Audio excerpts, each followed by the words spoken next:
Semester 5 public അഡ്മിനിസ്ട്രേഷനിലെ 3ാമത്തെ unit organisation, principles of organisation, hierarchy, span of control, unity of command, delegation, coordination, centralisation and decentralisation. ഒരു ഭരണം കൃത്യമായിട്ട് നിർവഹിക്കണമെങ്കിൽ ഒരു കൂട്ടം ആൾക്കാർ ഒരൊറ്റ ലക്ഷ്യത്തിന് വേണ്ടിയിട്ട് ഒത്തൊരുമിച്ച് പ്രവർത്തിക്കേണ്ടത് ആവശ്യമാണ്. അങ്ങനെ ഒരുമിച്ച് പ്രവർത്തിക്കുമ്പോൾ അതിനൊരു സംഘടന അല്ലെങ്കിൽ ഒരു ഓർഗനൈസേഷൻ ആവശ്യമാണ്. ഈ ചാപ്റ്ററിൽ ആദ്യത്തത് ഹൈറാർക്കിയാണ്. ഇതിന് ശ്രേണി എന്നും പറയാം. അധികാരം മുകളിൽ നിന്ന് താഴേക്ക് ക്രമീകരിക്കുന്ന ഒരു രീതിയാണിത്. ഇതിനെ സ്കെയിലർ പ്രോസസ്സ് എന്നും പറയുന്നുണ്ട്. അധികാരം ഏറ്റവും മുകളിൽ നിന്ന് താഴേക്ക് ക്രമീകരിച്ചു കൊണ്ടുവരുന്ന രീതിയാണിത്. ഓരോ ഉദ്യോഗസ്ഥനും മുകളിൽ ഒരു മേലധികാരി ഉണ്ടായിരിക്കും. താഴെ തട്ടിലുള്ളവർ മേലുദ്യോഗസ്ഥർക്ക് മറുപടി പറയേണ്ട ഒരു രീതിയാണ് ഇതിൽ വരുന്നത്. അതിനൊരു ഉദാഹരണം നോക്കിയാൽ നമ്മുടെ പോലീസ് ഡിപ്പാർട്ട്മെന്റ് തന്നെ നോക്കാം. അതിൽ DGP മുതൽ കോൺസ്റ്റബിൾ വരെയുള്ള ഒരുപാട് പേരുണ്ട്. ഓരോരുത്തരും ഈ താഴെക്കിടയിൽ ജോലി ചെയ്യുന്നവർ തൊട്ട് മുകളിലുള്ള മേലുദ്യോഗസ്ഥരോട് എപ്പോഴും മറുപടി പറയേണ്ട ഒരു അവസ്ഥയുണ്ട്. അല്ലെങ്കിൽ മേലുദ്യോഗസ്ഥരുടെ തീരുമാനങ്ങൾക്കനുസരിച്ചാവണം ഈ താഴെയുള്ള തൊട്ട് താഴെ ഉള്ള ഒരു ഉദ്യോഗസ്ഥൻ അനുസരിക്കേണ്ടത്. ഇങ്ങനെ ഓരോ ഉദ്യോഗസ്ഥർക്കും അവരവരുടെ പൊസിഷൻസ് കറക്റ്റായിട്ട് മുകളിൽ നിന്ന് താഴേക്ക് ക്രമീകരിച്ചു കൊടുക്കുന്നുണ്ട്. ഇതിനെയാണ് ഹൈറാർക്കി എന്ന് പറയുന്നത്. രണ്ടാമത്തത് സ്പാൻ ഓഫ് കൺട്രോൾ. അതൊരു നിയന്ത്രണ പരിധിയാണ്. ഒരു മേലധികാരിക്ക് എത്രത്തോളം കീഴ് ജീവനക്കാരെ കാര്യക്ഷമമായിട്ട് നിയന്ത്രിക്കാൻ പറ്റുന്നുണ്ട് എന്നുള്ളതാണ് ഇതിൽ കണക്കാക്കുന്നത്. ഒരാൾക്ക് ഒരേ സമയം 100 കണക്കിന് ഉദ്യോഗസ്ഥരെ ശ്രദ്ധിക്കാൻ പറ്റില്ല. പകരം മാക്സിമം 4 മുതൽ 12 വരെയുള്ള ആൾക്കാരെ മാത്രമേ ഒരാൾക്ക് ഒരു സമയം വാച്ച് ചെയ്യാൻ പറ്റുള്ളൂ. അതിനൊരു എക്സാമ്പിൾ നോക്കിക്കഴിഞ്ഞാൽ സ്കൂളിൽ ഹെഡ് മിസ്റ്റേഴ്സിന് ഒരു 50 ടീച്ചർമാരെ ഉദ്യോഗത്തിന് എടുക്കണമെന്നുണ്ടെങ്കിൽ ഈ 50 പേരെ ഒരുമിച്ച് ഒരു ഹെഡ് മാസ്റ്ററിന് സെലക്ട് ചെയ്യാൻ ബുദ്ധിമുട്ടാണ്. ആ സമയത്ത് ഒരു 5 HODമാരെ മാത്രം ഈ ഹെഡ് മിസ്റ്റർ തീരുമാനിക്കുന്നു അല്ലെങ്കിൽ നിയമിക്കുന്നു. ഈ 5 പേരും ചേർന്നാണ് പിന്നെയുള്ള 50 പേരെ സെലക്ട് ചെയ്യുന്നത്. അങ്ങനെ വരുമ്പോൾ ഈ 5 HODമാരാണ് അവിടുത്തെ സ്പാൻ ഓഫ് കൺട്രോൾ എന്ന് പറയുന്നത്. അടുത്ത മൂന്നാമതായിട്ടുള്ളത് യൂണിറ്റി ഓഫ് കമാൻഡ്. കമാൻഡുകളെല്ലാം ഏകീകരിക്കുന്ന സമ്പ്രദായം. ഒരു ജീവനക്കാരൻ ഒരു സമയത്ത് ഒരു മേലധികാരിയിൽ നിന്നുള്ള ആജ്ഞകൾ മാത്രമേ, കമാൻഡ് മാത്രമേ അനുസരിക്കാൻ പാടുള്ളൂ. അത് മാത്രമേ അനുസരിക്കാൻ ബാധ്യസ്ഥനായിട്ട് ഉള്ളൂ. ഇതാണ് ഈ തത്വം പറയുന്നത്. ഒന്നിലധികം പേര് ഒരേ സമയത്ത് പല ഉത്തരവാദിത്തങ്ങൾ കൊടുത്തു കഴിഞ്ഞാൽ ഈ കീഴ് ജീവനക്കാരന് അത് വളരെ ഒരു ആശയക്കുഴപ്പത്തിലാക്കും. അദ്ദേഹത്തിന്റെ ജോലി കൃത്യമായിട്ട് ചെയ്യാൻ സാധിക്കാത്തൊരു അവസ്ഥ വരും. അതുകൊണ്ട് തന്നെ ഒരു ജീവനക്കാരൻ തന്റെ തൊട്ട് മുകളിൽ ഏത് ഉദ്യോഗസ്ഥനാണോ അവർ പറയുന്ന കാര്യം മാത്രം അനുസരിച്ചാൽ മതിയാകും എന്നുള്ളതാണ് ഈ യൂണിറ്റി ഓഫ് കമാൻഡ് എന്ന തത്വം. ഒരു ഓഫീസിലെ ക്ലർക്കിൻ്റെ അടുത്ത് അവരുടെ സെക്ഷൻ ഓഫീസർ വന്നൊരു ഫയൽ എടുക്കാൻ പറയുന്നു. അതേസമയം മറ്റൊരു ഹെഡ് ഓഫീസർ വന്നിട്ട് മറ്റൊരു ഫയൽ എടുക്കാൻ പറയുന്നു.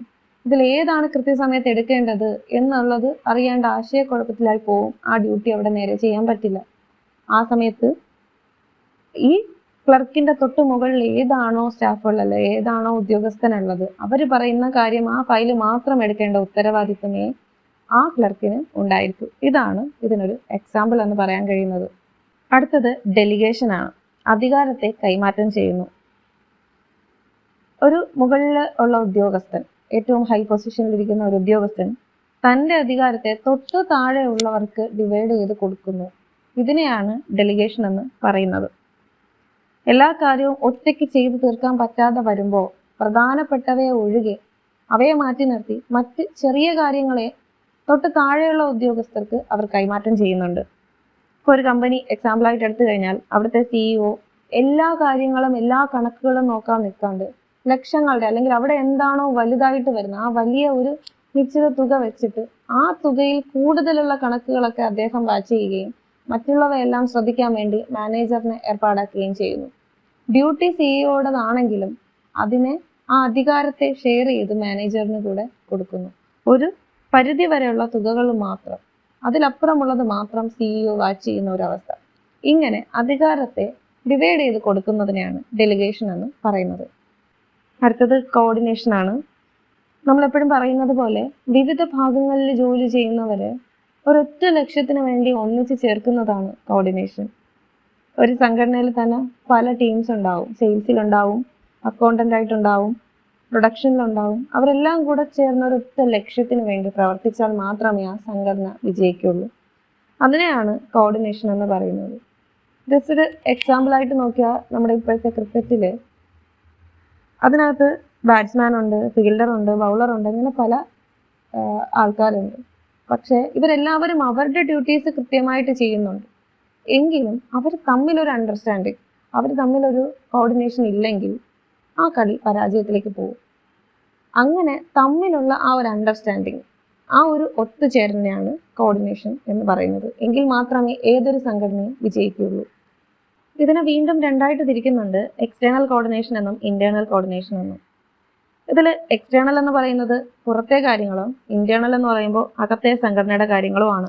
ഈ എക്സ്റ്റേണലിൽ നമ്മളിപ്പോൾ ഒരു ബിസിനസ് നടത്തുമ്പോൾ പുറമേ ഉള്ള ആൾക്കാരുമായിട്ട് കുറച്ച് സഹകരണം വേണം. ഇപ്പോൾ ഒരു ഫുഡിൻ്റെതോ അല്ലെങ്കിൽ മറ്റെന്തെങ്കിലും ആണെങ്കിൽ സർക്കാരുമായിട്ട് നമ്മൾ അതിൻ്റെ ലൈസൻസ് എടുക്കേണ്ട ആവശ്യമുണ്ട്. അപ്പോൾ സർക്കാരുമായിട്ടുള്ള ബന്ധം അവിടെ വരുന്നുണ്ട്.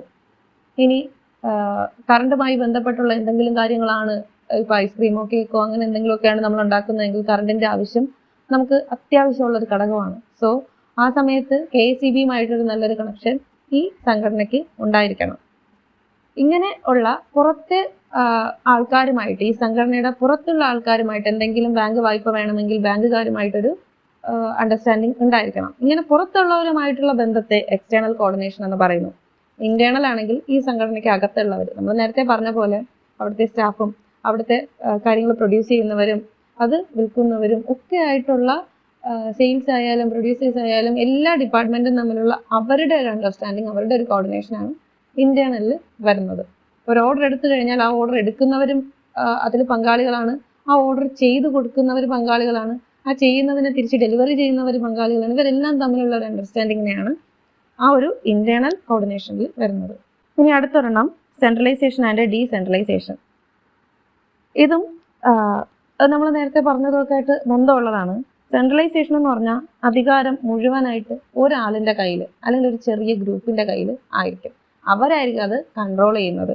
ഇപ്പം നമ്മുടെ ഒരു ചെറിയൊരു ഹോം ബിസിനസ് എടുക്കുകയാണെങ്കിൽ വീട്ടിലൊരു കുടുംബം ഒരു 5-6 പേര് ചേർന്ന് ആ ഒരു കുടുംബക്കാർ ചെയ്യുന്ന ഒരു ബിസിനസ് ആണെങ്കിൽ എപ്പോഴും വീട്ടിലെ ഗൃഹനാഥനുള്ളതുപോലെ ആ ബിസിനസ്സിനും ഒരൊറ്റ ആൾ, ഒരു കാരണവർ ഉണ്ടായിരിക്കും. അതിനെയാണ് സെൻട്രലൈസേഷൻ എന്ന് പറയുന്നത്. ഇനി ഡീസെൻട്രലൈസേഷൻ എന്ന് പറഞ്ഞാൽ അധികാരത്തെ തൊട്ട് താഴെയുള്ളവർക്ക് കൂടെ വിഭജിച്ച് കൊടുക്കുന്ന ഒരു രീതിയാണ്. ഇപ്പോൾ നമ്മുടെ പഞ്ചായത്തി രാജ് സ്കീം എടുക്കുകയാണെങ്കിൽ അവർ ഒരു തീരുമാനം ഒറ്റയ്ക്ക് എടുക്കാതെ ഗ്രാമസഭയ്ക്കും പഞ്ചായത്തിനും ഒക്കെ തുല്യമായിട്ട് അധികാരത്തെ ഡിവൈഡ് ചെയ്ത് കൊടുക്കും. ഒരു തീരുമാനം എടുക്കുന്നതിന് മുമ്പ് അവർക്ക് കൂടെ തീരുമാനങ്ങൾ അല്ലെങ്കിൽ അവർക്ക് കാര്യങ്ങൾ ചെയ്യാനുള്ള ഒരു അധികാരത്തെ ഇവർ ഡിവൈഡ് ചെയ്ത് കൊടുക്കും. ഇങ്ങനെ ഡിവൈഡ് ചെയ്യുന്നതിനാണ് ഡീസെൻട്രലൈസേഷൻ എന്ന് പറയുന്നത്.